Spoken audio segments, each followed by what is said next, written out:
பகுஜன் சமாஜ் கட்சியினுடைய மாநில தலைவர் ஆம்ஸ்ட்ராங் கொலை வழக்கில் 30 பேர் மீது குற்றப்பத்திரிகையானது தாக்கல் செய்யப்பட்டிருக்கிறது. அதில் A1 நாகேந்திரன் மற்றும் A2 சம்பவ் செந்தில் சேர்க்கப்பட்டிருக்கிறார்கள்.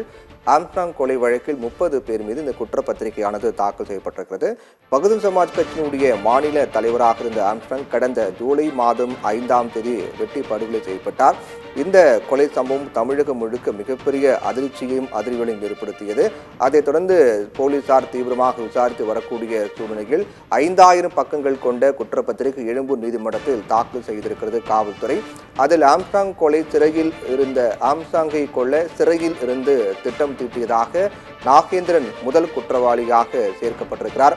இரண்டாவது குற்றவாளியாக தலைமறைவாக உள்ள சம்பவ் செந்தில் இரண்டாவது குற்றவாளியாக சேர்க்கப்பட்டிருக்கிறார். ஒட்டுமொத்தமாக தமிழகத்தை உலுக்கிய இந்த கொலை சம்பவம் தொடர்பாக பொன்னை பாலு, ரவுடி திருவேங்கடம் உள்ளிட்ட 28 பேர் முதற்கட்டமாக தொடர்ச்சியாக ஒவ்வொருவராக கைது செய்யப்பட்டு வந்தார்கள். இதில் போலீசார் பிடியில் இருந்து தப்பியோடிய கொலையாளி திருவேங்கடம் பிடிக்கச் சென்ற போலீசாரை துப்பாக்கியால் சுட முயன்றார். அது போலீசார் தற்காப்புக்காக திருப்பி சுட்டபோது குண்டு பாய்ந்து திருவேங்கடம் போலீஸ் என்கவுண்டரில் பலியானார். அதைத் தொடர்ந்து இந்த கொலையில் பிரபல ரவுடி ஆற்காடு சுரேஷினுடைய நெருங்கிய நண்பராக அறியப்படக்கூடிய ரவுடி சேசிங் ராஜாவை போலீசார் ஆந்திராவில் கடந்த 22ஆம் தேதி கைது செய்தார்கள். அவரை சென்னை அழைத்து வந்த நிலையில் நீலாங்கரியில் வைத்து போலீசாரை தாக்கிவிட்டு அவர் தப்ப முயன்றார். அப்போது போலீசார் நடத்திய துப்பாக்கிச் சூட்டில் ரவுடி சேசிங் ராஜா சுட்டுக் கொல்லப்பட்டார். இந்நிலையில்தான் பகுஜன் சமாஜ் கட்சியினுடைய மாநில தலைவர் ஆம்ஸ்ட்ராங் கொலை வழக்கில் கைது செய்யப்பட்டவர்கள் மீது குற்றப்பத்திரிகையானது நீதிமன்றத்தில் தாக்கல் செய்யப்பட்டிருக்கிறது.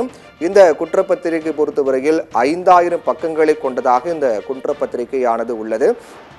எழும்பூர் நீதிமன்றத்தில் இந்த குற்றப்பத்திரிகை தாக்கல் செய்யப்பட்டிருக்கிறது. எழும்பூர் நீதிமன்றத்தில் செம்பியம் போலீசார் இந்த குற்றப்பத்திரிகை 5000 பக்கங்கள் கொண்ட குற்றப்பத்திரிகை எழும்பூர் நீதிமன்றத்தில் செம்பியம் போலீசார் தாக்கல் செய்திருக்கிறார்கள்.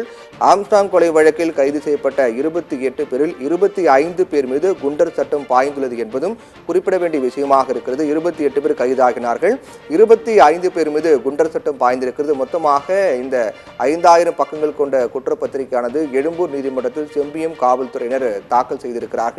அதில் A1 மற்றும் A2 என குற்றவாளிகளை வரிசைப்படுத்தி அந்த குற்றப்பத்திரிகையில் இடம்பெற்றிருக்கிறது.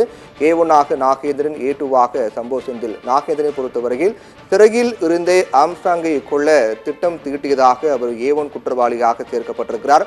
A2 குற்றவாளியாக தலைமறைவு ரவுடியாக இருக்கக்கூடிய சம்பவ் செந்தில் சேர்க்கப்பட்டிருக்கிறார். இப்படியாக 5000 பக்கங்கள் கொண்ட குற்றப்பத்திரிகை எழும்பூர் நீதிமன்றத்தில் செம்பியம் போலீசார் தாக்கல் செய்திருக்கிறார்கள்.